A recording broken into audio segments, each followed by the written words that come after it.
Kalau tuan sakit, tuan nak pergi hospital kerajaan tak? Hospital Bakar bercirikan wakaf dan tidak mungkin kami bagi percuma. Yang lain tu, macam mana wakaf tu boleh membangunkan ekonomi? Kalau hotel tu tutup berapa ratus anak-anak muda yang kita yang tak ada kerja nanti. Jadi sokonglah hotel wakaf, datanglah hotel wakaf. Betul. Impak ekonomi dia tu besar. Besar. Ya, walaupun kita bukan 5 star, kalau tuan-tuan kata kenapa tak buat 5 star? Bagilah saya duit. Kalau jutawan Malaysia ni, Melayu ke bukan Melayu ke, dengar program kita ni, jomlah. Mungkin saya tak kenal semua orang, tapi hantar mesej kepada kami, saya sanggup jumpa mereka seorang-seorang nak explain benda ni.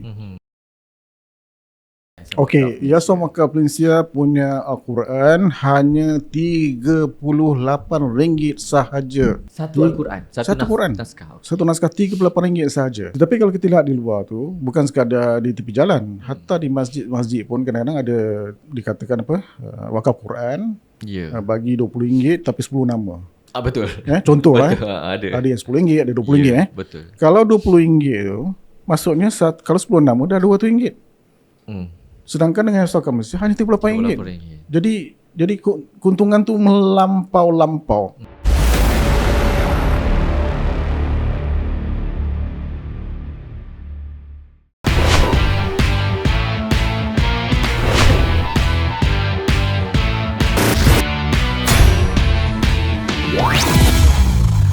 OMM Podcast.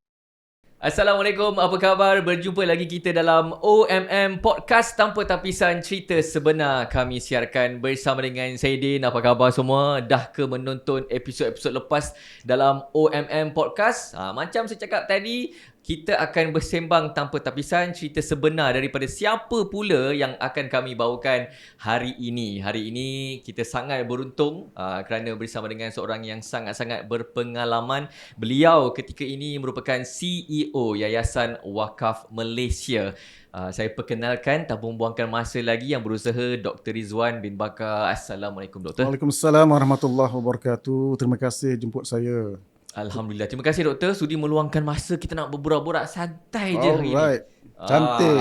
Sebab apa? Sebab Dr. Ridwan seorang academician, ahli akademik, profesional, ahli korporat, dan sekarang ini kita boleh gelarkan beliau sebagai wakaf warrior, ataupun wakaf champion, wakaf leader, kerana kita akan berborak juga pasal wakaf. Tapi sebelum tu Doktor, kalau saya berjumpa dengan CEO ni kan, famous question dari saya ialah, bila doktor menginjak ke alam persekolahan, ke remaja, ke pernah ke bercita-cita tu Doktor, saya nak jadi CEO lah satu hari nanti. Ada ke goal? Soalan yang sangat menarik.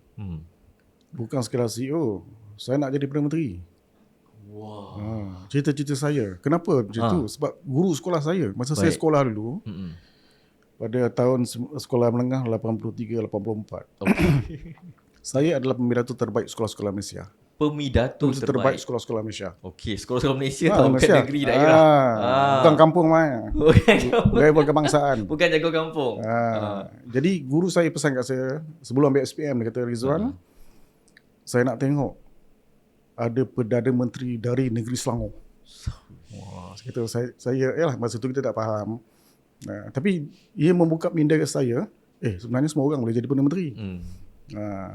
Tapi kenapa saya tak masuk kawasan itu? Itu persoalan yang perlu dikupas di waktu lain lah. Okey, saya nak tanya tadi. Jadi maksudnya hasrat, cita-cita, aspirasi lebih jauh daripada itu. Okey. Sebab saya nampak saya ada potensi, dan saya lihat I want to serve my community. Saya nak serve masyarakat saya, nak serve negara saya. Okey. Sebab tu kita lihat, kalau berdasarkan backgroundnya, saya berhijrah daripada sektor korporat masuk ke sektor pendidikan, dan kemudian sekarang sekali di satu kerajaan. Kerana apa? Sebab passion saya. Okey. Passion saya. Doktor, dalam menentukan doktor punya pendidikan pula di waktu persekolahan dulu, sebab doktor menyambung ijazah sarjana muda dekat UIA. UIA, betul. Bachelor of Accounting. First batch. First batch. First batch. Waktu tu UIA mungkin kat PJ lagi doktor? Di PJ lah, Putrajaya waktu tu. Sebelum, wah itulah dia. So macam mana perjalanan ke arah itu pula doktor? Kita sembang personal dulu ni. Okey, ni pun nak cerita sejarah lah kan. Boleh. Bila saya diberi peluang untuk dapat beasiswa JPA, Okey. saya di-review oleh 3 pegawai JPA Mhm. dan dia tanya saya satu soalan yang tak patut ditanya lah. Okey. Tak patut ditanya soalan tak tu. patut ditanya, ya. Okey. Dia tanya, macam mana kamu boleh menjadi pembantu terbaik Malaysia?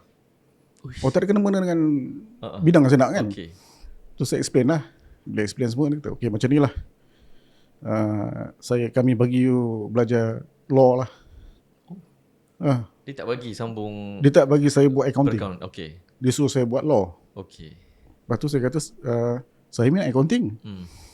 Tak boleh, berdasarkan pengalaman you kebolehan yang ada, dah baik jadi law. Jadi saya dah sebenarnya panik masa tu. Jadi apa yang saya respon macam ni lah tuan. Spontaneous tau. Ni lah tuan. Tuan nak belajar ke saya nak belajar? Betul lah tu. Saya nak belajar sekarang ni.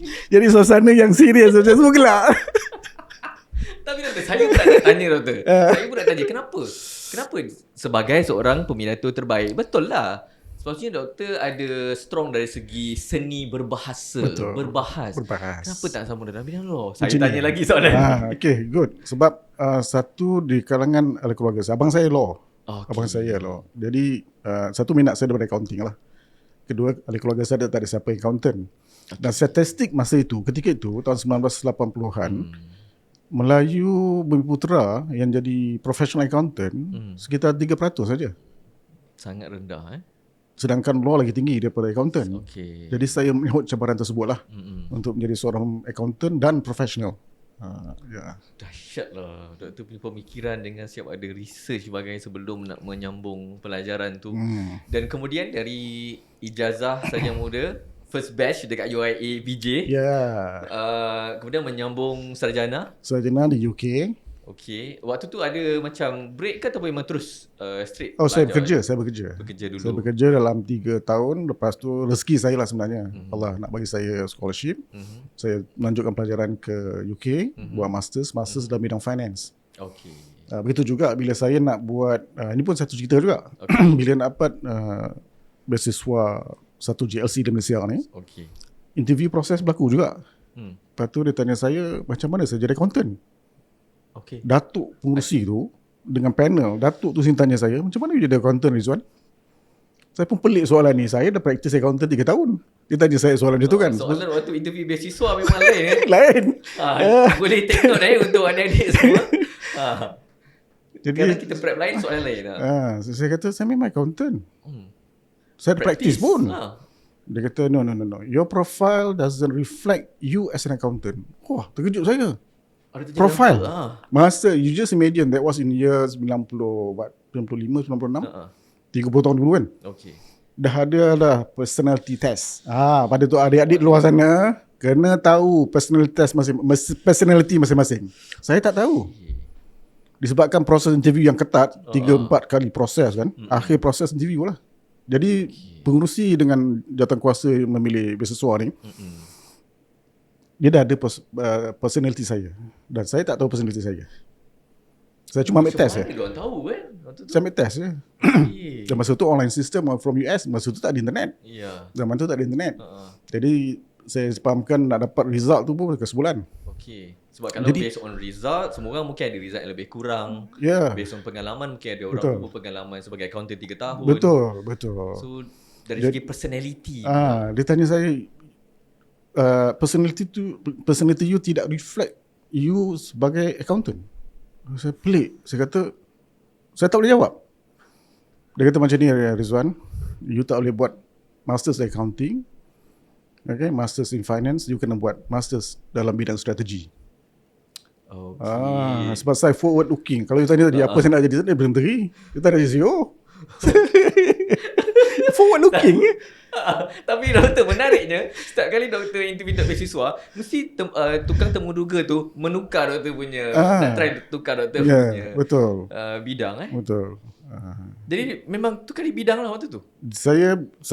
Kita pun tahulah cara nak ni kan. Saya kata saya cari program di mana saya boleh buat strategi dengan finance. Jadi saya punya master dalam strategi finance. Okey. Ah. Di waktu itu dan alhamdulillah dapat. Alhamdulillah dapat. Tu rezeki. Ui, tapi doktor ada tak tanya diorang macam mana like kita nak melihat personality kita tu walaupun kita dah ada pengalaman bertahun dalam satu bidang. Okey, macam ni personality saya tak nak promote produk tu lah. Okey. Tapi sistem tu sangat bagus. Yang tak ada siapa boleh cerita personality saya kecuali isteri dan mak saya. Okey. That personality test memang menggambarkan diri saya. Saya sebenarnya seorang yang boleh mempengaruhi orang lain. I have the skill to influence other people. I have the skills to look at future. Okey. Skill tu. Doktor ada skill yang kalau doktor cakap tu mungkin boleh menukar persepsi orang contohnya. Saya tak boleh claim macam tu. Okey. Tapi laporan itu menunjukkan Begitu. Begitulah. Orang Okey. personality macam ni, dia macam ni. Dan kalau kita lihat pemimpin negara pun ciri-ciri tu ada. Dia kena lihat long term apa nak berlaku.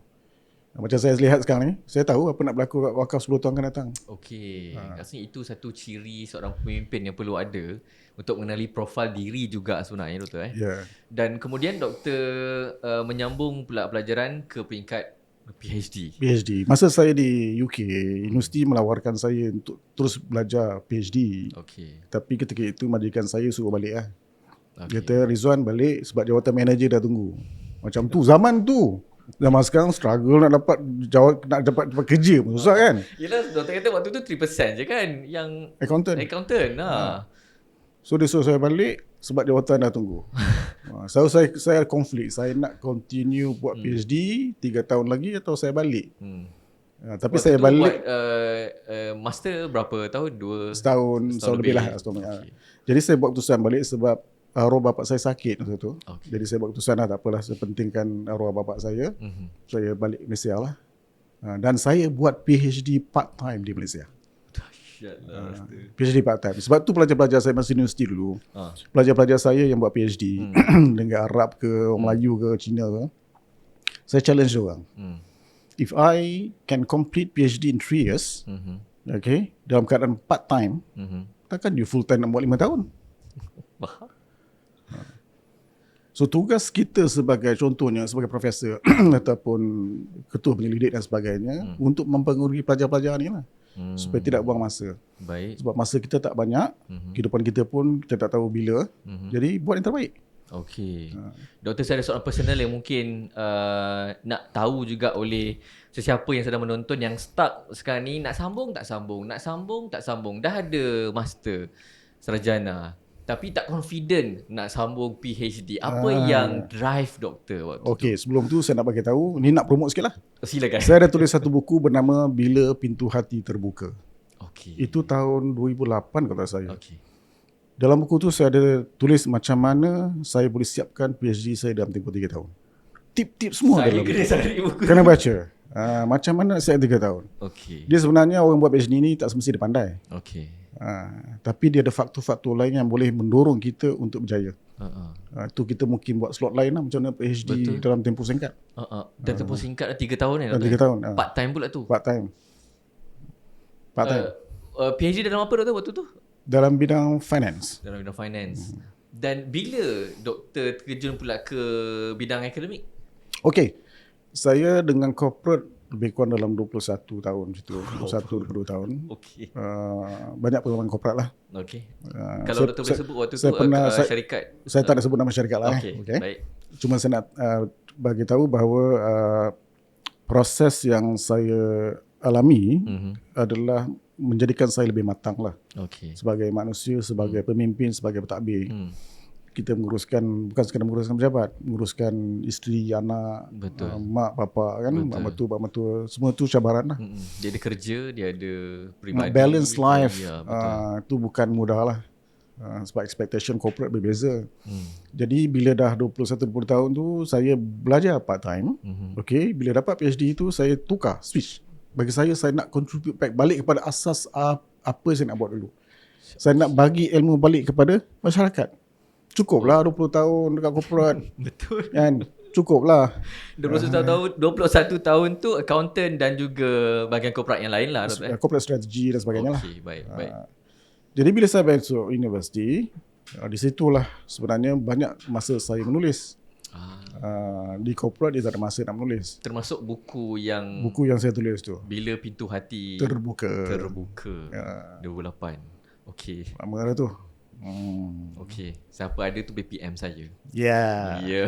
Nak autograf jumpa saya. Yes, saya akan cari balik. Dr. Ridwan. Okey, berbalik kepada terjun ke bidang akademik. Doktor kata nak beri balik kepada masyarakat. Lama ke doktor? Perjalanan Lebih kurang 10 tahun saya di universiti. terjun dalam beberapa terjun pula dah. Berkhidmat di beberapa Tak. institut. Okey, passion saya mengajar ni lama. Okey. Sebab saya ditanamkan semangat oleh arwah bapa saya lah. Supaya sentiasa menyumbang kepada masyarakat, negara dan sebagainya. Jadi bila saya habis first degree dekat UIA, saya mengajar part time. Dah mengajar dah. Dah mengajar lah part time. Okey. Seminggu sekali, especially dekat UiTM lah, Faculty of Accountancy, Faculty Business Management UiTM. Alhamdulillah, terima kasihlah pada UiTM yang memberi saya ruang untuk berkongsi pengalaman mengajar subjek-subjek accounting finance di UiTM. Passion tu ada. Okey. Kemudian saya mengajar kelas masters pula, peringkat masters di UiTM dan sebagainya, dan beberapa other universiti, sampai peringkat di mana saya rasa sudah masa saya lah untuk tinggalkan dunia korporat, masuk dunia alam akademik. So alam akademik di pencabaran berbeza, korporat berbeza, dan ditakdirkan Allah SWT selepas 10 tahun atas jemputan, maka saya membantu kerajaan lah sekarang ni. Okey. Untuk membangunkan wakaf. Dan penglibatan saya wakaf bukan baru. Saya dah terlibat wakaf ni dah lebih 20 tahun. Tapi di luar gelanggang. Okey. Tidak ada dalam mainstream. Baik. Sebab tidak itulah mainstream. kita bersembang dengan wakaf warrior ketiga ini. Masya Allah. Doktor, Ya. kita dah nak bersembang berkenaan dengan wakaf. Saya rasa ramai lagi yang jahil termasuk saya berkenaan dengan wakaf ni. Mungkin definisi maksud wakaf tu salah. Misinformation masuk dalam kepala kan. Beza dengan sedekah wakaf ni. Jadi menurut doktor macam mana? Mungkin dalam bahasa mudah yang orang senang faham. Okey. Din di mana-mana saja saya pergi, sama ada di sektor korporat, mesyuarat, ataupun diberi peluang jemputan conference dalam dan luar negara. Benda ni saya akan ulang banyak kali supaya masyarakat faham. Perbezaan antara wakaf, sedekah dan zakat. Zakat orang faham. Okey. Zakat orang faham. Tapi orang faham zakat dalam konteks zakat fitrah. Zakat fitrah. Satu. Kedua, zakat pendapatan. Kenapa zakat pendapatan? Nak claim tax. Ya. Kalau tak ada claim tax, belum tentu zakat kita boleh sampai 46 bilion setahun. Okey. Zakat-zakat lain kita bayar tak? Contohnya orang perempuan kat sana. Kita challenge orang perempuan lah ni. Orang perempuan ada barang kemas banyak-banyak kan. Sampai ke sini kan. Contohlah. Tu kena bayar zakat emas. So, business, zakat perniagaan. Zakat perniagaan. Jadi konsep zakat tu besar. Okey. Cuma dalam kefahaman masyarakat, mereka nilai zakat seluruh Malaysia ni 4.6 bilion pada tahun lepas dianggap sebagai besar. Okey. Sebagai saya, effort perlu buat juga untuk membesarkan zakat. Kenapa? Sebab zakat itu adalah tanggungjawab rukun Islam. Dia wajib. Semua orang kena buat. Okey. Now, persoalan lebih besar adalah apa beza sedekah dengan wakaf? Orang anggap benda ni sama aja. Sebenarnya sangat berbeza. Tu kena jelas. Sangat berbeza tuan-tuan, perempuan, adik-adik kat sana kena belajar ni. Dengar pasang Dengar ni. Sedekah bersifat one off. Okey. Katalah saya tak ada duit lah. Tak boleh bagi kan Din kan. Kalau saya ada duit sekarang ni, saya boleh bagi Din. One off. One off. Kira sedekah. Jangan ungkit-ungkit. Kan. Dah bagi je tak boleh. Orang Melayu kata apa? Buk siku. Jadi kita bagi sedekah dah selesai. Dia tak ada pertanggungjawaban. Kalau saya ungkit balik, saya ungkit balik apa saya dah bagi kat Din, itu dia panggil buruk siku. Okey. Pahala akan terjejas. Mungkin daripada 100%, mungkin 20% dia saya dapat. Sebab saya ungkit balik. Sebab tu kita nak ajak kawan-kawan makan-makan dekat kedai mamak. Jangan ungkit-ungkit. Nak belanja-belanja. Risau nanti kan. Percentage pahala tu berkurang. Kan. Itu sedekah. Dia one off, bagi dah selesai. Wakaf bukan begitu. Wakaf dia long term. Berpanjangan. Dia bersifat dalam bahasa kewangan kita sebut sebagai capex, capital expenditure. Wow. Kalau sedekah tadi kita panggil OPEX, Operating Expenditure. Okay. Dua benda berbeza. Jadi kalau contohnya walaupun nilainya sama, saya bagi Din tadi RM100 Okay. so itu sedekah. Tapi kalau saya kata, Din, ambil ni RM100 ni, tapi ini diwakaf untuk bina hospital di Yayasan Wakaf Malaysia. Contoh kan. Okay. So tanggungjawab Din berat tu. Din kena tanggungjawab bagi RM100 ni kepada Yayasan Wakaf Malaysia. Ya. Kalau Din tak buat, Allah akan tanya Din nanti ke akhirat. Tanggungjawab besar. Betul. Dan Lepas dia tu kena dah bagi tu pun kena bagi tahu pula tadi wang tu niat untuk hospital. hospital, betul. Besar tu jawab tu. Khusus. Dia khusus. Ya, khusus. Okay. Jadi macam ni dengan perkataan tuan-tuan dan adik-adik especially kat luar sana, zakat sangat-sangat penting. Kenapa? Sebab zakat adalah long term impact. Kalau sedekah, contohnya sedekah, kita bantu maaf, kalau tadi zakat, dia ada spesifik 8 asnaf, Okay. kan? Okay. Dan hanya pada orang Muslim. Okay. Sedekah kita boleh bagi dekat orang bukan Islam kan? Sedekah. Jiran boleh. Jiran sebelah negara Cina kita bagi emperor dan sebagainya kan, itu sedekah. Betul. Adakah non-Muslim boleh terima wakaf? Adakah non-Muslim boleh memberi wakaf? Kalau dalam kefahaman saya, mungkin orang Islam sajalah yang boleh berwakaf, Doktor. Okey. Macam ni. Sebenarnya wakaf ini saya kata dia long term. Okay. Wakaf ini adalah instrumen tamadun sebuah negara. Sebab itu wakaf ini kekal lama di Turki. Kerajaan Osmaniyah dulu 700 tahun dah bina wakaf. Sebab tu wakaf laju di negara Turki. Sebab itu dah jadi satu tamadun dan budaya. Di Malaysia memang kita ada wakaf. Sultan-sultan kita yang terdahulu memang berwakaf. Permaisuri dahulu memang berwakaf. Pemimpin negara memang berwakaf. Tetapi budaya itu tidak dikekalkan, diteruskan disebabkan oleh British. Para British yang menghancurkan sistem wakaf. Cuma dia tak mampu menghancurkan sistem Beraja Melayu. Okay. Jadi dengan perkataan adik-adik, wakaf is long term. Kita bagi tanggungjawab kena laksanakan. Ya, Yayasan Wakaf Malaysia contohnya bila kita dapat dana, contohnya saya ambil contohlah Quran, wakaf Quran. Dengan dana wakaf Quran ni kita cetak Quran. Okay. Untuk diberi kepada masyarakat ataupun negara-negara yang tertentu. Kita ada program wakaf Quran. Kita terjemahkan dengan kerjasama Yayasan Restu dan Jabatan Perdana Menteri, kita terjemahkan dalam bahasa-bahasa negara Rusia contohnya. Okay. Bahasa Cina, India dan sebagainya lah. Dan yang bahasa-bahasa pelik-pelik ni, Spanyol.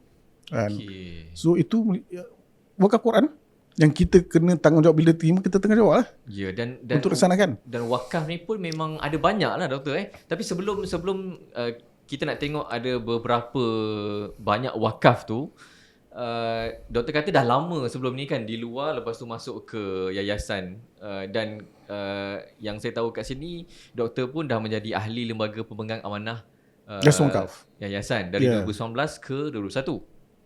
Tahun saya tak ingat 2019 2019 ya. Jadi beza tak Doktor sebelum masuk ke dalam organisasi yang betul-betul fokus on wakaf? Okey, kalau sebelum saya masuk dalam mainstream wakaf, sebagaimana saya sebut tadi, saya memang aktif wakaf di luar mainstream. Okey. Alhamdulillah, contohnya saya sendiri pun kita ada pesantren saya sendiri. Kami dah lahirkan lebih daripada 200 pelajar-pelajar hafiz Quran. Dan sebahagian besar mereka sekarang belajar di Madinah, di Morocco, di Universiti Al-Azhar. Itu dia peringkat usaha sendiri. Okay. Tetapi bila saya dah masuk mainstream ni, bila jadi ahli lembaga pengarah Yayasan Malaysia, saya tak ingat tahun, mungkin 2019 sampai 2021 tu, saya nampak banyak perkara yang kita boleh buat. Okay. Banyak perkara yang kita boleh buat. Apa yang membuatkan Doktor fokus ke wakaf ni? Oh, tu cerita panjang tu, Din. Cerita panjang. Kita ada 2 jam. Kita balik. Sejarah tadi. Sejarah tadi kan. Sebenarnya ini penting ni. Ini penting ni kan. Okey, apa yang menyebabkan saya terlibat wakaf Satu sebab passion saya. Passion. Kedua, memang pesanan arwah bapa saya lah. Berjuang untuk negara, berjuang untuk masyarakat, berjuang untuk raja-raja Melayu dan sebagainya dengan syarat. Jangan masuk politik. Itu pesanan arwah bapak saya. Jadi saya pegang lah. Lepas tu saya tak masuk politik. Ya. Lepas tu tak boleh jadi Perdana Menteri lagi. Tak boleh dah tu. Jadi CEO je. Jawapan dia dah kat situ tau. Okay, no politik. Di mana turning point dia? Hmm. Saya sebenarnya pada tahun 2002. Tahun 2002 Allah bagi saya rezeki yang tak pernah saya fikir. Sebab tu kita kena yakin adik-adik luar sana kena yakin rezeki tu Allah bagi. Kadang-kadang kita minta Allah tak nak bagi. Okay. Dia ni kadang-kadang kita, ya Allah bagilah. Betul. Allah tak nak bagi. Ya Allah bagi aku BMW, Allah tak bagi. Tapi Allah bagi lain. Super juga. Kadang-kadang kita minta Allah tak nak bagi. Bukan Allah kena kut. Tapi Allah tahu apa keperluan kita. Betul? Betul. Okay, now. Pada tahun 2002 tu berapa? 26 tahun lebih kurang lah. Lebih kurang. 25 tahun Saya diberi tawaran pergi haji pada usia 33 tahun. Okay, untuk pertama kalinya waktu tu. Masa tu duit tak ada, Din. Duit tak ada masa tu. Ya. Saya balik daripada England. Masa tu balik dari England. Oh, okay. Apa ni, majikan suruh balik. Saya balik Okay. Tapi Allah bagi saya satu lagi rezeki. Lepas balik dari England, Besar Allah bagi tu. pergi haji. Mana ada duit, Din? Kenapa, Din? Sebab saya masa kat England tu, saya boleh bawa balik Mercedes sebiji.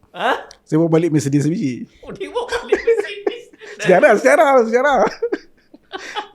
Tadi tak cerita ni. Tadi itu dah banyak rasa terbuka ni. Sebab saya tanya soalan tu. Tahu kita apa dia bawa balik Malaysia. Kenapa saya beli? Kena tahu. Okay, Kenapa pelajar-pelajar Malaysia bila dia belajar di England, dia bawa balik Mercedes? Oh, itu normal lah. Itu standard, normal. Okay, normal. Ada kawan saya yang berduit lebih, dia bawa balik 2 biji. Amboi. Isteri seorang boleh dapat AP. Oh, Kita belajar student, isteri pun dapat AP. Tu zaman tu lah, zaman sekarang saya tak pastilah. Alright. Okay. Sebelum saya pergi belajar ke England, saya jual kereta masa tu Proton Iswara. Wah. Mungkin orang beranak tahu, boleh suara macam tanya mana kan. lah. Saya jual pada harga 32,000. Masa tu harga second hand tinggi. Sebab financing bank tak banyak. Okay. Jadi second hand car memang betul-betul lah masa tu. Saya jual dapat 32,000 lebih kurang. Oh, tinggi. Kalah kereta Korea saya tu. Iya. Lepas tu bila saya pergi England, saya bawa duit tu sebenarnya udah belanja kan. Jadi saya pergi sana. Saya tengok kereta Mercedes bawa 5,000 pound. Ya second hand lah. Bawa 5,000 pound. Masa tu katalah kali 6 bawa 30,000. Ada lagi balance 2,000. Ada lagi balance pun boleh enjoy 2,000.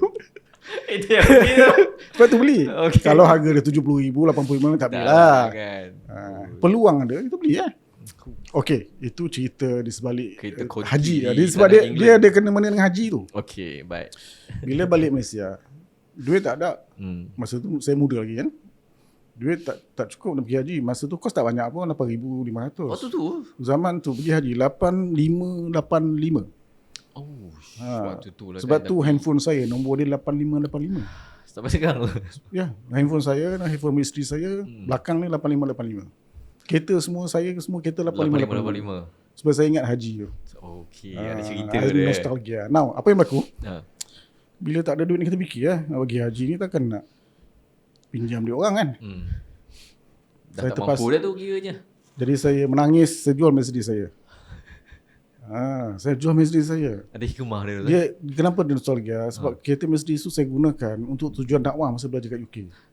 Isteri saya mengajar anak-anak orang putih baca Quran kan, yang baru convert ni. Jadi kenangan tu ada. Jadi nak jual Mercedes tu memang menangis tau. Berat. Isteri saya tak tahulah saya menangis. Dia baru tahu lah rupanya. Baru tahu. Sedih. Sebab kos tak banyak. Saya jual Mercedes tu, dah boleh cover saya dengan isteri pergi haji. Selesai. Biarlah urusan kereta balik haji tu saya pergi lain lah kan. Jadi di mana turning point wakaf? Di sana ke? Di sana, ya. Bila saya pergi haji, masa tu tak macam sekarang. Sekarang mewah. Sekarang sangat mewah. Hotel 5 star berlambak. Di zaman tu tak ada. Hotel lift pun tak ada. Jalan kaki sampai Jalan kaki tak jauh sebab dia pembangunan tak banyak. Masa tu jamaah tak ramai. Hotel saya memang dekat walaupun ikut program Tamu Haji Muassasah, tapi hotel dekat. Zaman tu Jadi saya perhati satu perkara. Di situ datangnya passion kejayaan bandar wakaf adalah disebabkan oleh bandar Mekah disebabkan oleh wakaf. Kenapa dah tu? Ada macam-macam benda yang diwakafkan. tanah wakaf banyak di Kota Mekah. Okey. Banyak di Kota Mekah. Dia ada perkampungan orang Melayu pun. Perkampungan orang Melayu, perkampungan Patani, perkampungan Indonesia banyak. Dan sebahagian besarnya tanah-tanah wakaf. I see. Jadi di situ saya rasakan satu idea yang bagus untuk saya explore sebab saya nak berfikir kan. Untuk saya explore, di situlah saya mula gerak kerja balik Malaysia. Saya menulis satu buku bestseller. Atau tadi buku Bila Pun Tertutup Buka kan? Betul. Itu buku nombor 3 kot. Okey. Buku pertama saya adalah sebab balik haji saya tulis. Saya menulis buku bernama Haji Muda. Haji Muda. Sebab saya nak galakkan orang muda pergi haji. Ya. Berapa tadi doktor umur? Masa tu umur 32-33. Okey. 38 dah pula saya. Tua. Jadi saya nak gambarkan, jomlah pergi haji pada usia muda. Ya. Jadi gerakan wakaf itu perlu dimulakan daripada ketika itu. Sebab cuba bayangkan tabung haji ada dana sebesar 80 bilion. Contoh je. Kalau 1 bilion boleh diwakafkan di bawah Yayasan Wakaf Malaysia dengan kebenaran semua pendeposit, maka wakaf kita ada 1 bilion. Mudah aja sebenarnya. 1 bilion. Apa yang saya boleh buat? Banyak benda kita boleh buat. Dan 1 bilion tu kita kekal. Sebab tu wakaf tu dipanggil dikekalkan. Tidak boleh merosot nilai dia. Okey. Katalah nilai tu 1 bilion, tugas saya memastikan 1 bilion itu kekal. Sebab tu amanah tu penting, kena ada orang profesional untuk uruskan. Dia tak Bukan boleh sesuka hati je. Ya. Zakat mudah dapat duit bagi. Dan tak boleh simpan lama zakat ni. Sebab ramai fakir miskin yang kita perlu bantu kan. Wakaf tak. Wakaf dengan ada kita kekalkan dan kita kembangkan. Bukan sekadar kekalkan, kita kembangkan menjadi aset-aset wakaf. Sebab tu Yayasan Wakaf Malaysia contohnya ada hotel wakaf. Okey, ada banyak kan doktor? Ya. Tadi doktor sebut hotel wakaf. Tapi di luar sana maksud saya di tepi-tepi jalan, di kaki lima, di shopping mall, di jalan tar contohnya kan. Di pasar malam, uptown, downtown. Tiba-tiba akan adalah datang orang yang akan offer wakaf Al-Quran RM15, RM10, isi nama. Apa bezanya pula dengan wakaf yang contohnya yang dijalankan oleh Yayasan Wakaf Okey, Malaysia? Yayasan Wakaf Malaysia punya Al-Quran hanya RM38 sahaja. Okey. Satu Al-Quran, Satu Quran. naskah. Okay. Satu naskah RM38 sahaja. Kita hampir setiap hari kita wawarkan dalam TV Al-Hijrah kalau tak salah saya. Tetapi kalau kita lihat di luar tu, bukan sekadar di tepi jalan, hatta di masjid-masjid pun kadang-kadang ada dikatakan wakaf Quran, bagi RM20 tapi 10 nama. Betul. Contoh betul. Ada yang RM10, ada RM20 Betul. Kalau RM20 tu, maksudnya kalau 10 nama dah RM200. Sedangkan dengan Yayasan Wakaf Malaysia hanya RM38. Jadi keuntungan tu melampau-lampau. Ambil kos pengurusan okey lah sikit-sikit lah kan. Dia ada keuntungan itu. Keuntungannya. Dia melampau-lampau. Okey. Jadi masyarakat di luar sana kita serulah kalau nak berwakaf Quran, Yayasan Wakaf Malaysia ada. Dengan RM38, macam saya sebut tadi, kerjasama kita dengan Yayasan Restu, kita hantar ke luar negara. Supaya masyarakat Islam ataupun orang yang berjinak-jinak untuk belajar Islam ni, dia boleh dapat dalam bahasa Sepanyol, bahasa Rusia. Dan kita kembangkan bukan sekadar wakaf itu sendiri, bukan sekadar Quran, tetapi dakwah yang perlu kita laksanakan lah. Jadi kita kena nasihat orang luar ni. Kena hati-hati lah. Sebab ada saluran ni betul, mudah bukan susahnya pun juga kan. Betul. Jadi doktor, apa sahaja nak saya kata benda ke ataupun yang boleh diwakafkan? Tanah, selalu kita nampak banner masjid, berwakaf untuk masjid. Apa je doktor? Okey. Hotel tadi doktor dah sebut juga. Kita Malaysia masih lagi melaksanakan wakaf, saya panggil wakaf 1.0 lah. Wakaf 1.0. Maksudnya kita masih lagi mengamalkan wakaf tradisional. Okey, ni fasa pertama. Fasa pertama lah. Benda tu pun memang bukan tak bagus, benda tu memang bagus. Memang kita nak banyak masjid pun. Tapi betul. Kita tak nak satu karya contohnya, penduduk tak ramai tapi 3 masjid untuk apa? Jadi bagi saya, ni pendapat saya saja kalau satu tempat tu nak buat satu masjid ada, nak buat satu lagi masjid, untuk apa kita buat satu lagi masjid? Lebih baik kita fokus masjid itu sebagai pusat pentadbiran, pusat komuniti dan kita bangunkan sama, orang ramai yang masuk. Jadi tanah yang seterusnya kita boleh buat apa? Buatlah bazar contohnya. Bazar wakaf. Bazar wakaf. Boleh je. Ekonomi berkembang. Okay. Boleh. Jadi maksudnya di sini ya, ada tuan-tuan di sana, luar sana. Wakaf 1.0 fokus kepada wakaf tradisi, iaitu masjid, madrasah dan juga makam, tanah kubur. Tanah kubur. Kalau di Indonesia disebut 3M. Indonesia suka guna perkataan 3M. Okay. Masjid, madrasah, makam. Okay. Jadi Senang nak fasa faham. senang faham. Jadi fasa 1 tu bukan tak penting. Maksud saya kita perlu beri keutamaan apa yang sedang dibuat oleh Asal Malaysia adalah fasa kedua, wakaf 2.0. Okay. Apa dia? Bangunkan ekonomi. Okay. Sebab saya rasa yang 3M tu pengetahuan mungkin sebilangan orang dah faham kan. Boleh diwakaf masjidnya, makam, Madrasah. madrasah kan. Yes. Sekolah. Yang lain tu, macam mana wakaf tu boleh membangunkan ekonomi? Ya. Cuba kita gambar sebagaimana saya sebut tadi, bukan masjid tak penting. Masjid tu penting sebab tempat untuk kita ibadah yang terbaik lah. Kalau boleh setiap masjid ni kita kena rekon lah. Kita kena rekon supaya masyarakat yang datang ni lebih selesa kan. Now, bila kita nak majukan sesebuah negara, kita kena kukuhkan ekonomi. Ekonomi di Malaysia ni bukan dikuasai oleh orang kita, orang Islam. Jadi kita perkasakan lah. Bagaimana perkasa? Wakaf. Zakat bukan memperkasakan ekonomi. Zakat hanya short term membantu keperluan fakir miskin dan golongan 8 dan 6 lah. Tetapi wakaf adalah instrumen penting bina ekonomi. Saya ambil contoh Din. Bagi siapa pernah pergi Turki lah. Kita belajar sejarah Turki. Di luar negara. Luar negara. Contoh. Saya beri contoh supaya faham. Bila Sultan Al-Fatih dia membebaskan Konstantinopel.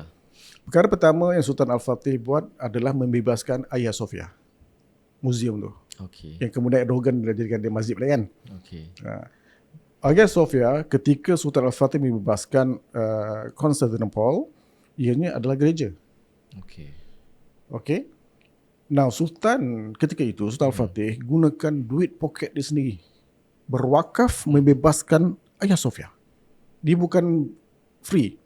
Kalau kita baca sejarah masyarakat apa ni kita panggil ni, missionary Kristian ataupun buku-buku sejarah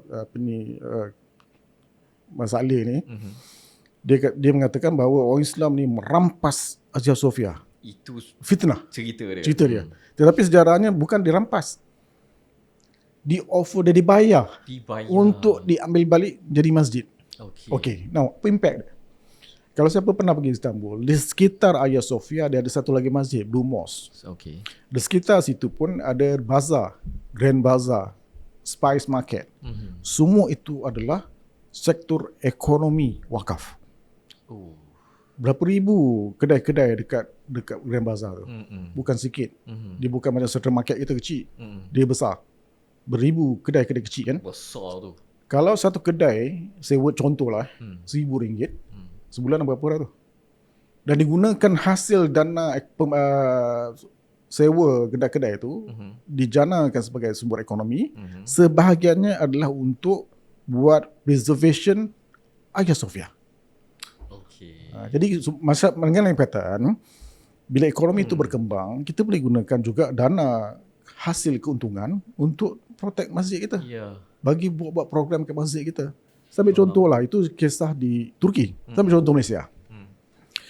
Bila Yayasan Wakaf Malaysia bangunkan hotel wakaf. Sampai satu contoh kita ada beberapa hotel. Hotel wakaf di Kuala Terengganu. Antara top spot lah. Kenapa top spot? Sebab dia dekat Pasar Payang. Perempuan suka. Wah, perempuan suka. Ini nak market ni. Orang perempuan sila datang.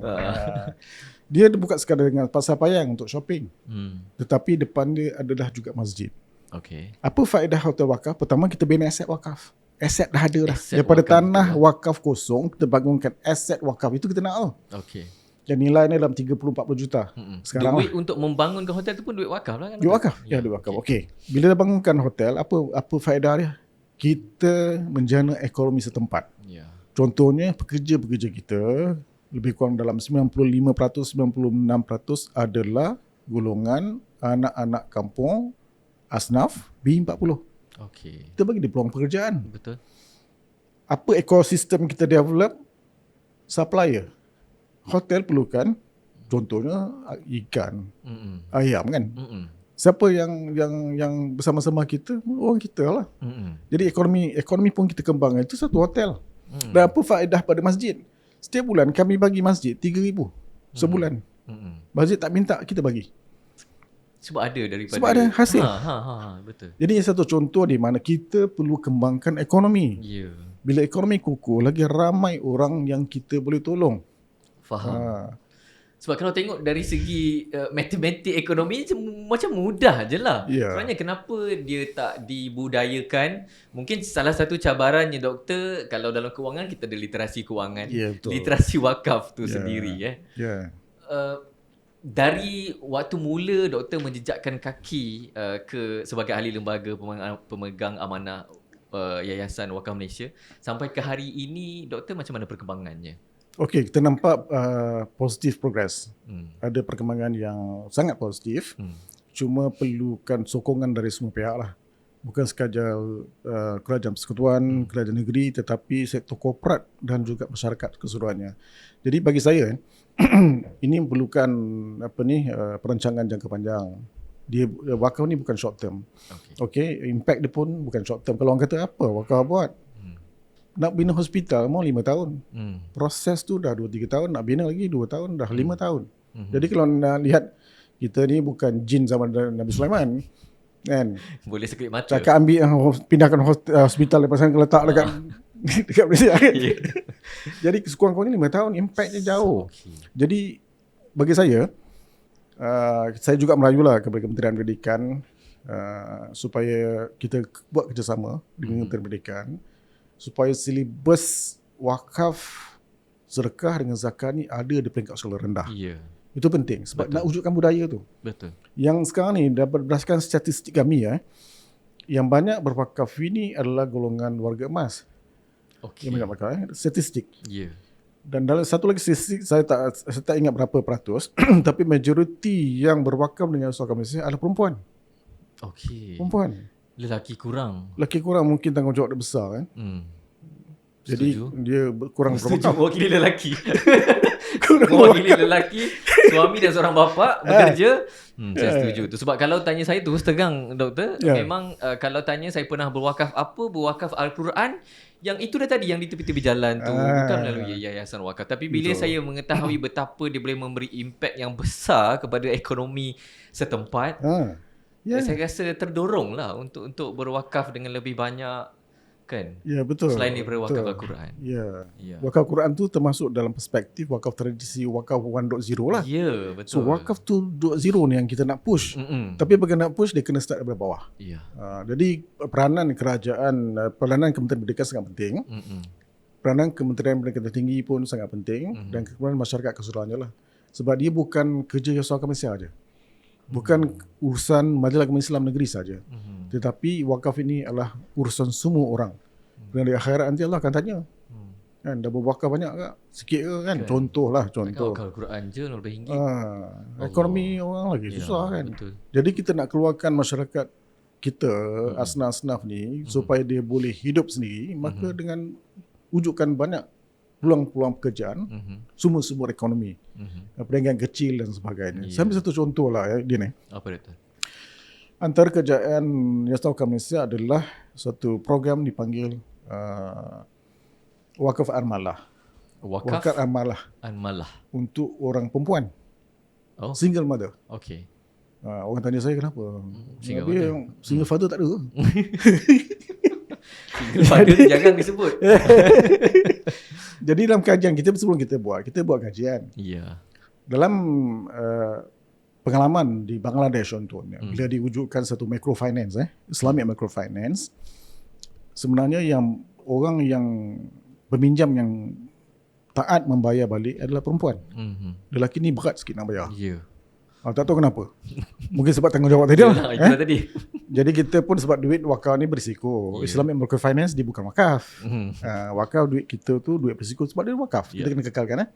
Sebab tu kita buat program wakaf Armalah untuk single mother. Tak banyak pun 5-6 ribu macam tu kan. Start bisnes kat rumah kan. Tapi Alhamdulillah Mendapat Berjaya. sambutan. Bukan sekadar jabatan, Berjaya. berjaya. Ibu-ibu tunggal ni berjaya untuk survive sendiri. Buat kerja kuih-kuih simple-simple kat rumah, modal kecil kan. Dan mereka bayar balik. Itu kita nak tahu. Sebab duit kecil kan. Itulah. Jadi kita nampak kalau kita nak bangunkan ekonomi wakaf, satu kita perlu ada dana lah, sebab orang sebenarnya kalau dana terhad pun macam mana kita nak bagi lagi ramai orang. Tak boleh. Jadi masyarakat, kita minta lah masyarakat di luar sana berwakaflah dengan Suaka Malaysia, percaya kepada kami diuruskan oleh golongan profesional dan kita jaga amanah itu. Baik, selepas mendengar apa yang diceritakan oleh Dr. Ridwan, saya tergerak hati. Semoga anda pun tergerak hati juga untuk berwakaf. Dan doktor sebut tadi ada hotel, ada wakaf untuk single mother. Tadi saya dengar pasal hospital. Hospital wakaf, doktor. Ya. Itu hospital tu nanti kalau dah siap, nanti percuma ke macam mana? Macam mana tu, doktor? Perancangannya tu. Itu yang bahaya soalan tu. Operasinya tu. Mungkin ada salah tanggapan kan? Sebelum kita cerita hospital wakaf, saya nak tambah sikit hotel wakaf. Okey. Bila kita ada hotel wakaf, ada orang tanya saya masuk hotel free ke? Oh ya? Oh, ya. Oh ya kan? Saya Bahaya. tak terfikir pula kalau hotel tadi tu. Bahaya soalan tu. Ha. Tapi saya tak jawab sama ada free atau tidak. Saya tanya balik. Ya. Kalau tuan datang hotel, nak makan chicken chop tak? Dah tentu. Bayar ke free? Kalau hotel biasa, kita bayar? Ya, bayar. Sama lah hotel wakaf. Anak nak fries lagi. Jadi bukan masuk hotel wakaf percuma. Tetapi harga kita kompetitif. Ya. Kalau kita boleh pergi satu hotel A dengan harga RM200, mungkin kami RM180. Okey. Kita kena lihat impact daripada dia bagi RM180 tu. Itu dia kena tahu. Impact dia. Betul. Impact dia kita bina as a wakaf, pastikan dia sustain, hotel tu boleh terus hidup dan juga pekerja-pekerja asnaf yang kita ambil. Kalau hotel tu tutup berapa ratus anak-anak muda Yang kita yang tak ada kerja nanti. Jadi sokonglah hotel wakaf, datanglah hotel wakaf. Betul. Impak ekonomi dia tu besar. Besar. Ya, walaupun kita bukan 5 star, kalau tuan-tuan kata kenapa tak buat 5 star? Bagilah saya duit. Simple je. Dia ada soalan lagi kat situ. Dia main-main. Baik. So macam tu juga ke nanti hospital wakafnya. Hospital wakaf. Begitu juga bila kita buat hospital wakaf, ada orang challenge saya. Yang challenge ni bukan orang kampung. Orang profesional juga challenge saya. Okey, doktor dia kata, kalau kita kan ada hospital kerajaan, kenapa nak buat hospital wakaf? Soalan yang menarik. Saya kata, Soalan yang menarik. Saya tanya balik, kalau tuan sakit, tuan nak pergi hospital kerajaan tak? Dia nak pergi So hospital. dia mengelak lah. Dia dah terci-terci lah. Nak putus tegang ke? So dia kata sudah tentu kalau saya ada duit saya pergi hospital swasta. Okay, konsep kita nak buat macam ni. Kita nak bina hospital pakar. Hospital pakar. Okay, hospital pakar bercirikan wakaf. Hospital kerajaan tak apa yang ada di situ. Okay, dan kerajaan kita pun kalau nak bina satu hospital, just imagine lah Din, nak bina satu hospital dalam 300 juta. Tekanan dana kerajaan tu sangat terhad lah. Ya. Nak bangun, nak bantu masyarakat dan sebagainya kan. Jadi di sini peranan wakaf. Bila kita dapat bina satu hospital wakaf, pakar, macam saya ambil contoh lah, katalah Din, Din ada medical card. Ada. Ataupun saya pemajikan. Kebanyakan pemajikan dia ada medical. Betul, kan? benefit tu. Bila kita sakit, katalah limit kita 60,000 setahun. Contohlah 60,000 setahun. Kita sakit, kita tak pergi hospital kerajaan. Sebab apa? Sebab insurans kita cover. Ya. Kita akan pergi hospital swasta. Yep. Saya bukan nak market mana-mana hospital lah. Katalah hospital pakar ABC. Kita sakit, kita pergi hospital pakar ABC. Kemarin saya punya staff tak sihat, pergi kena denggi je. Kena whack 8,000. Ya. Swasta. Tapi kalau kita boleh pergi hospital swasta dengan nilai RM8,000, kenapa tak boleh bayar RM8,000 itu kepada hospital wakaf? Bercirikan wakaf. Kita challenge balik lah. Kita challenge balik. Sebab yang bayar ni bukan kita. Syarikat insurans yang takaful kita ambil tu yang bayar. Okay, now dengan lain perkataan, hospital wakaf kita adalah hospital pakar. Ya. Dan kos merawat satu doktor pakar lah. Mungkin kita insyaAllah mesin-mesin pun yang terkini. Semua itu melibatkan kos. Dan tidak mungkin kami bagi percuma. Jadi dengan lain perkataan, sasaran kita peringkat awal ini bukan memberi perubatan secara percuma, khusus. Tetapi kita tak mustahil dalam model kita kita bekerjasama dengan Majlis Agama Islam Negeri. Okey. Contoh, kalau asnaf, golongan asnaf, dia sakit, dia mungkin bawa kad asnaf datang ke tempat kita, kita tahu dia asnaf. Okey, asnaf, dia katalah asnaf negeri, jatuh contoh negeri Selangor. Kita ada komunikasi dengan Majlis Agama Islam Negeri Selangor. Betul ke jenis asnaf? Adakah contohnya Majlis Agama Islam ataupun Lembaga Zakat Selangor bersedia untuk cover kos dia masuk hospital? Kalau cover, masuklah hospital kita. Ya. So benda yang bagi saya, ini alternatif yang kita Menarik, bagi. Alternatif yang bagi. Bukan menolak asnaf tak boleh masuk, tetapi asnaf kita boleh bincang dengan lembaga zakat negeri masing-masing. Jadi bagi mereka yang mampu, masuklah ke dalam, pergilah kepada hospital wakaf, insyaAllah ya siap pada tahun 2028 nantilah insyaAllah. 2 tahun lagi lah. Boleh beritahu lokasinya ke doktor? Lokasi setakat ni, saya nak, sebelum tu saya nak beri penekanan. Namanya adalah Hospital Pakar Bercirikan Wakaf. Di sekarang ni untuk yang projek pertama di Semenyih, Selangor, dan hasrat saya semua negeri di Malaysia ada hospital pakar wakaf. Ya. Baik. Dan segala-gala teknologi mesin dalam tu pun nanti orang wakaf. boleh wakaf. Ya, betul. MRI contohnya kau tak cukup berbaris sampai 3-4 bulan. Betul. Bagilah dana untuk wakaf kan. Ya, betul. Kita beli. Betul. Sebab tu kerjasama semua orang perlu ada lah, bukan masyarakat umum saja. Ya. Sektor korporat pun jomlah sama-sama. Ya. Kalau jutawan Malaysia ni, Melayu ke bukan Melayu ke, dengar program kita ni, jomlah. Mungkin saya tak kenal semua orang, tapi hantar mesej kepada kami, saya sanggup jumpa mereka seorang-seorang nak explain benda ni. Sebab ini adalah usaha kita untuk membantu masyarakat dan membantu negara kita. Siapa lagi nak bantu negara kita melainkan orang kita? Betul, doktor setuju. Tadi doktor cakap pasal beratus juta dana untuk membangunkan sebuah hospital. Saya tertarik ada satu berita yang saya baca memetik yang aset wakaf bernilai 1.3 trilion tapi belum diteroka sepenuhnya. Apa komen doktor tentang saya macam ni? Salah, misinformation ke betul ke? Yang tak salah saya,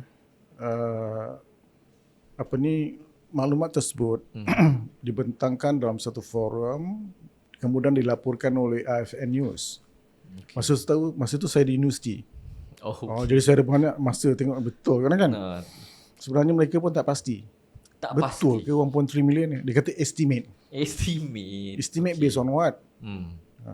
Jadi memberi fitnah kepada negara.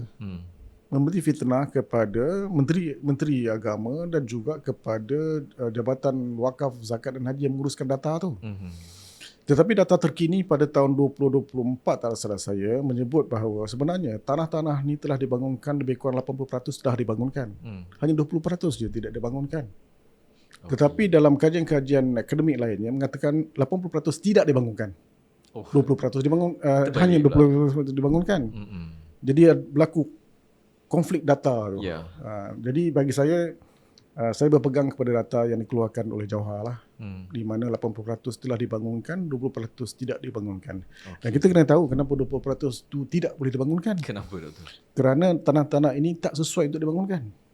Katalah contohlah, Pakcik A, dia berwakafkan tanah tu dekat Paya. Okey. Jadi bila Majlis Agama contohnya, bila Majlis Agama membuat siasatan, tanah ni kawasan Paya semua nak bangun kan? Nak tambah Paya pun mau beratus-ratus ribu kan? Sebab tu dia tidak boleh dibangunkan. So, ada ikut kesesuaian nak dibangunkan menjadi apalah. Betul, ya. Baik. Doktor, ada yang mendakwa pula yang tanah wakaf ni, contoh kalau dia lambat dibangunkan, dia ada ke macam perebutan harta ke, nama siapa diwakafkan, dia ada ke drama-drama macam tu? Oh, banyak drama tu. Ada? Banyak drama tu. Dia macam ni saya ambil contoh lah. Katalah saya ada harta. Saya berwakaf, saya kata Din kau uruskan lah harta saya ni. Saya dah umur macam ni kan, saya mana apa di kepala, Din uruskan harta ni. Tapi saya bercakap tak ada dokumen. Kepada tuan-tuan di luar sana, adik-adik, bagi tahu bapa-bapa, mak, kalau nak wakafkan harta, terus daftarkan di Majlis Agama Islam Negeri masing-masing. Okey. Kerana kalau tidak didaftarkan, itu berlaku perebutan di kalangan anak-anak. Bapa dah wakafkan atau mak dah wakafkan, tapi anak-anak Tak tahu. bila nilai dia ada 1 juta, tak berebut. Ya. Kalau nilai 10,000 mungkin tak apalah kan. Tapi kalau dah nilai 2-3 juta, Ya. so Ada berlaku kan? ya berlaku. Sampai bawa kes ke mahkamah Ya. kan. Jadi kita tak nak benda tu berlaku sebab apa? Ni kesian kat mak bapak kita ni. Bapak kita dah wakafkan sebab apa? Bekalan dia ni. Okey. Bekalan ke akhirat. Kalau niat dia berwakaf, kemudian anak pula berebut dan tidak jadi harta wakaf, maka pahala dia takut terhenti. Kita tak tahulah itu antara Allah dengan dia lah kan. Tapi kita takut hasrat dia, pahala dia terhenti disebabkan kelalaian anak berebut harta tersebut. Jadi kita sarankan di luar sana adik-adik, pesan mak bapak, kalau anak berwakaf, register atas nama Majlis Agama Islam Negeri. Tapi kalau nak uruskan boleh bincang. Macam mana pula tu? Saya ambil contoh Ha. Baru-baru ni ada hamba Allah jumpa saya. Dia kata saya ada satu rumah banglo. Okey. Saya nak wakafkan. Saya kata okey, di negeri mana? Negeri ABC. Okey. Kita bagi nasihat je lah. Register ke negeri ini. Kemudian bincang dengan Majlis Agama Islam Negeri, boleh tak saya sendiri uruskan? Okey. Saya cakap, maksudnya harta tu harta wakaf. Didaftar di bawah Majlis Agama. Saya nak minta hak untuk saya mengurus sementara saya hidup. Okey. Kalau saya meninggal nanti, Majlis ambil. Ambil lah. Perbincangan tu perlu adalah dan perlu didokumenkan. Okey. Tak boleh Supaya cakap anak mulut je. tiba-tiba dah meninggal, tiba-tiba anak nak tuntut lah. Jadi contohnya doktor, kalau ada orang yang nak mewakafkan tanah sekian-sekian, dia boleh ke saya nak wakafkan tanah ni dalam tempoh 10 tahun saja? Tahun ke-11 saya nak ambil balik. Masya-Allah. Okey, ini ada satu cerita menarik. Saya tak nak sebut tempat mana. Okey. Dalam satu forum, saya bagi ceramah pasal wakaf. Saya kata antara kaedah yang kita boleh gunakan dan dah dibincang pun di kalangan mufti-mufti di Malaysia, membenarkan dipanggil wakaf muakkad. Okey. Wakaf muakkad ni maka bertempoh. Okey. Contohlah katalah saya pergi, yang saya belajar ke England dulu, saya ada rumah. Jadi dalam tempoh, saya tahu saya akan belajar kat luar negara 2 tahun atau saya bertugas di luar negara 2 tahun. Saya gunakan kaedah wakaf muakkad, okey, untuk wakafkan rumah saya sementara 2 tahun. Katalah nilai sewa 1,000 sebulan 1,000 sebulan tu masuk ke Majlis Agama Islam Negeri. Majlis Agama Islam Negeri dapat 1,000 sebulan. Tapi harta saya. Boleh. Selepas saya pulang 2 tahun, saya nak balik rumah saya. Okey. Siapa hasil pergi mana? Majlis Agama. Kalau kata-kata okey, saya RM1,000 sebulan sewa rumah ni, RM1,000 ni tak Majlis Agama bagi kepada anak yatim. Majlis Agama akan uruskan. Okey. Tapi bila saya balik, saya nak duduk balik rumah saya. Okey. Okey. Betul juga bila berlaku kes yang saya sebut tadi tu di sebuah tempat di kota Bandaraya Kuala Lumpur. Ada seorang pakcik tu kata, kalau macam tu saya suka wakaf muakkad. Dia kata, kenapa pula pakcik? Saya dapat balik harta saya. Ni saya kata, betul saya kata pakcik lah pakcik. Katalah pakcik sekarang ni pakcik berwakaf. Usia pakcik berapa? Saya tanya, muda 70. Okey, pakcik berwakaf 70. Pahala wakaf keterusan kan? Okey. Lepas tu pakcik dikebumikan pula. Dikebumikan pula, tapi katalah tempoh 15 tahun wakaf muakkad, setuju tapi meninggal pada usia, pada tempoh 9 tahun. 10 tahun kata So dia 5 tahun lagi. So 5 tahun lagi masih wakaf kan?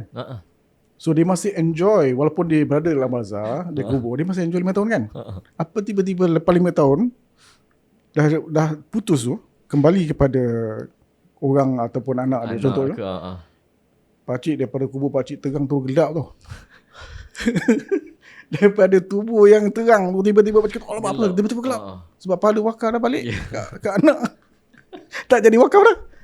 Sebab withdraw. Oh tak jadilah macam tu. Saya dah buat wakaf biasa lah kata. Tak nak. Doktor Rizal pandai nak bercerita secara senang faham. Senang faham. Kita tunggu. Okey, baik. Faham? Siapa yang berniat macam soalan saya tadi ada tempoh sekian-sekian tu, mungkin boleh berfikir balik bila dengar cerita doktor dalam barzah tadi. Doktor, bila tadi doktor cakap pasal majlis agama juga, jadi macam mana dia punya pengagihan kuasa terhadap aset wakaf tu. Okey. Majlis Agama, Jabatan Agama Negeri, Ya. Yayasan Wakaf. Okey. Terima kasih soalan ni. Soalan ni dasar kepada tuan-tuan di sana, pakcik-pakcik, makcik-makcik, abang-abang, adik-adik, dengar baik-baik Wakaf di Malaysia undang-undangnya adalah di bawah Majlis Agama Islam Negeri masing-masing. Itu undang-undang. Okey. Maksudnya katalah Din nak bagi wakafkan banglo nilai 3 juta di negeri Selangor, jumpa saya atau jumpa pegawai saya, kita akan nasihat Din, kita bantulah untuk daftarkan banglo ni di negeri Selangor sebab negeri Selangor. Okey. Sebab kita ada kes di negeri lain datang jumpa kita juga. Kita cuma nasihatlah. Ini kalau di Terengganu pergi Terengganu lah. Okey. Kalau Perak pergi Perak. Kita cuma boleh nasihat. Sebab Yayasan Wakaf Malaysia tak boleh terima aset Okey. hartanah, tak boleh. Okey. Jadi apa sahaja urusan hartanah, bangunan dan sebagainya hendaklah didaftarkan di negeri masing-masing. Jadi apa peranan Yayasan Wakaf Malaysia? Tugas kami adalah untuk membangunkan aset-aset wakaf. Membangunkan. Satu, membangunkan. Kedua, mengembangkan harta-harta wakaf, termasuk wakaf tunai. Jadi peranan kita ni mungkin sedikit berbeza. Kalau Majlis Besar Negeri, tugas dia mendaftarkan. Okey, pastikan hukum wakaf dipatuhi. Kembangkan contohnya wakaf-wakaf 1.0 tadi tu. Okey, Yayasan Wakaf Malaysia kami tak fokus wakaf 1.0. Sebab masjid-masjid di bawah negeri. Kita tak nak kacau negeri punya undang-undang. Sebab tu kita fokus kepada wakaf ekonomi. Okey. Sebab itu yang penting, sebab itu sebenarnya boleh menyelamatkan negara dan umat. Okey. Jadi kita boleh mendapat collect wakaf tunai, contohnya wakaf Quran tadi. Ataupun kita masa berlakunya Palestin apa tu, yang Gaza sekarang. Sebelum semut yang mula-mula tu kita wujudkan dana Gaza. Dana Gaza dalam sebulan kami boleh dapat 12 juta dalam sebulan. Maksudnya orang nak bagi. Orang nak bagi. Tapi mereka masih lihat short term. Kalau Gaza dia kata nak tolong Gaza bagi makan kan. Itu bukan tugas wakaf bagi makan. Tugas wakaf adalah membina kilang makanan. Bukan bagi makan. Yang bagi makan ni zakat. Bukan buat kedai, buat kilang tu. Buang kilang terus. Warehouse kan. Faham? Hebat dah tu. Terbuka pintu, bukan mata saya, pintu hati, pintu rezeki untuk menyumbang, menambah dana wakaf tu. Doktor, menarik untuk kita bersembang wakaf 2.0 tu. Macam mana doktor cabarannya untuk menjadikan wakaf tu satu budaya dekat Malaysia ni? Kalau macam di Turki tadi dah lama sejarah. Betul. Kan? Dia kena bermula balik di peringkat bawah lah. Maksudnya anak-anak kita daripada Contoh kecil sekolah tadi. di rumah, boleh bermula di rumah. Okey. Setiap rumah kita perlu ada satu tabung wakaf. Contohnya kadang-kadang anak-anak balik sekolah kalau masih lagi gunakan duit lah. Sekarang anak-anak sekolah ada pun tu pakai QR code kan. Bagi RM5 bawa balik RM1 letak tabung. So kita praktis benda tu di rumah. Ya. Betul. So bila dah contohnya 5 bulan sekali, 6 bulan sekali, kita buka dan kita wakafkan lah. Itu pendekatan di rumah. Tetapi dia mungkin tak cukup. Sebab tu peranan contohnya kementerian ataupun sekolah-sekolah mewujudkan budaya itu sendiri. Dan bagi saya, budaya sedekah ni dah biasa. Budaya sedekah ni, betul. Katalah kita makan kedai mamak, tiba-tiba ada Jual tisu. tisu, kita bagi RM1 kan. Betul. Kalau tak nak bagi, jangan marah-marah dia. Kita bagi RM1 dah. One Itu off. sedekah. Maksudnya orang Malaysia ni suka bagi. Betul. Tetapi impact tak ada. Ya. Kita nak impact tu. Impact mana? Wakaf. Okey, baik. Dan dia long term. Long term. Doktor, perancangan seterusnya tadi kita dah berborak berkenaan dengan hotel, lepas tu hospital. Kenapa tidak mungkin selepas ini ada ke universiti pula ke? Okey, idea Universiti Wakaf ni dah lama. Tapi sebab dia di bawah Majlis Agama, jadi saya tak nak komen lah. Itu bukan bidang kuasa yang Yayasan Wakaf Malaysia untuk bina universiti. Tetapi bagi saya, kalau kita nak bina satu universiti, kita wujudkan ekosistem tu dulu. Dia kena hidup dalam persekitaran ekonomi. Baru dia boleh universiti tu boleh sustain. Otherwise, kerajaan tertekan untuk membayari operasi universiti. Jadi ekonomi itu perlu digerakkan. Jadi tidak semesti wujudnya universiti tanpa ada ekonomi ini, tidak semesti universiti ini akan berkekal lama. Kita tak nak macam tu. Apatah lagi kalau sebut universiti wakaf. Betul kata apa mesti wakaf tutup? Wakaf. Buat malu wakaf. Dalam wakaf. Kan ada nanti persepsi tu kan. Bukan itu ada bergurau. Betul. Doktor, yayasan pun baru saja terima Cambridge Excellent Award for Wakaf Fund Management 2026 di Arab Saudi. Boleh ceritakan sikit doktor? Okey, alhamdulillah sejak 2-3 tahun ni Yayasan Wakaf Malaysia pada tahun 2025 kita terima 3 award. Okay. Peringkat international 3 Ya, award peringkat dan international. 2 award Jabatan Perdana Menteri. Dan alhamdulillah tahun ini kita tak salah sebelum Ramadan kemarin kita dapat satu lagi award, Cambridge Award yang saya ambil sendiri di Jeddah, memberi pengiktirafan kepada Yayasan Wakaf Malaysia atas inovasi yang kita buat. Okay. Saya ambil contoh. Kita Yayasan Wakaf Malaysia dengan kerjasama Kenanga Investment dengan kelulusan Bursa Malaysia, kita melancarkan wakaf ETF pertama di dunia. Wakaf ETF pertama di dunia. Macam mana tu doktor? Dia agak kompleks sikit nak bercerita kat sini sebab orang apa benda wakaf ETF ni? Itu tu. Wakaf masjid faham kan? Dia dengan lain perkataan, kita buat satu inovasi yang memerajatkan orang. Idea itu ada bukan datang daripada Yayasan Wakaf Malaysia sajalah. Okay. Kita perlu ada gabungan kerjasama dari semua, Bursa Malaysia dan sebagainya, Kenanga International, Kenanga Investment International, di mana bila kita wujudkan satu, just imagine wakaf boleh diapungkan di Bursa Malaysia. Wah. Saham. Melabur dalam Orang saham tanya, wakaf. Biar betul Dr. Ridwan. Betul lah. Itu yang mengejutkan tu. Ini contoh. Betul. Itu yang innovation tu lah. Inovasi tu. Dan dia bukan memanjakan Malaysia saja. Negara Arab pun datang belajar dengan kami. Macam mana boleh buat benda macam ni? Sebab ini di peringkat antarabangsa. Jadi mungkin itu salah satu sebab lah mengapa Cambridge IIFA memberikan award kepada Yayasan Wakaf Malaysia lah. Ya. Hebat doktor. Banyak benda yang saya belajar hari ini berkenaan dengan wakaf, termasuk jugalah anda. Kita dah sampai ke penghujungnya doktor, walaupun ikutkan saya ada banyak nak cerita ni pasal buku, boleh sambung pasal lagi. study. Boleh sambung lagi. Kan pasal inovasi. Tapi itulah orang kata masa mencemburui kita. Mungkin ada 2.0 pula dengan Dr. Ridwan lepas ni. Mungkin ada pesanan kepada orang muda satu, para lelaki satu yang kurang berwakaf. Silakan doktor. Okey. Saya nak bagi teaser sikit.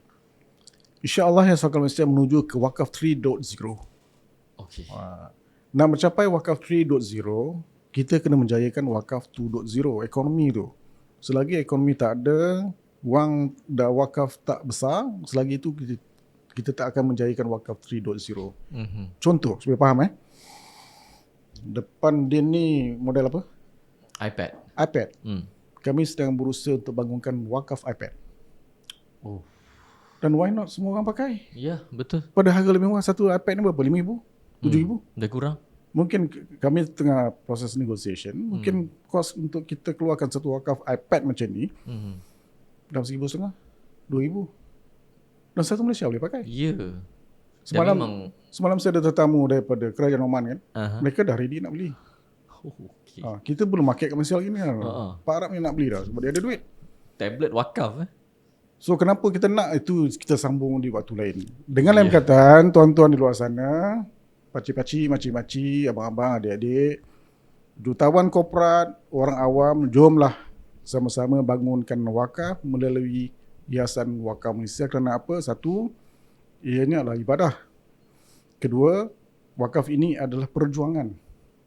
Bukan perjuangan saya seorang, semua orang. Ketiga, kita bertanggungjawab dengan Allah. Allah akan tanya, dah buat tak buat? Allah bukan tengok hasil. Allah akan tanya, buat tak buat? Hang bagi kan tak bagi? Potong cakap lebih kan? Ya. Dan keempat, untuk menjayakan ini, kita perlukan dana. Nak bangun, macam saya sebut tadi, nak bangun hospital, kena 300 juta. Ya. Untuk buat projek ini, juga memerlukan duit yang berjuta-juta. Dan ianya berdasarkan kepada wakaf. Dan kita kena belajar sejarah bahawa tamadun sesebuah negara adalah berasaskan kepada sistem wakaf. Baik. Terima kasih Dr. Rizwan bin Bakar, CEO Yayasan Wakaf Malaysia. Hari ini kita banyak belajar berkenaan dengan wakaf. Saya percaya hadirnya doktor hari ini saya boleh katakan membuka jalan pahala, membuka jalan syurga kepada kita semua asalkan kita bertindak, asalkan kita berwakaf. Semoga berjumpa lagi, terus menonton OMM Podcast. Assalamualaikum. Terima kasih.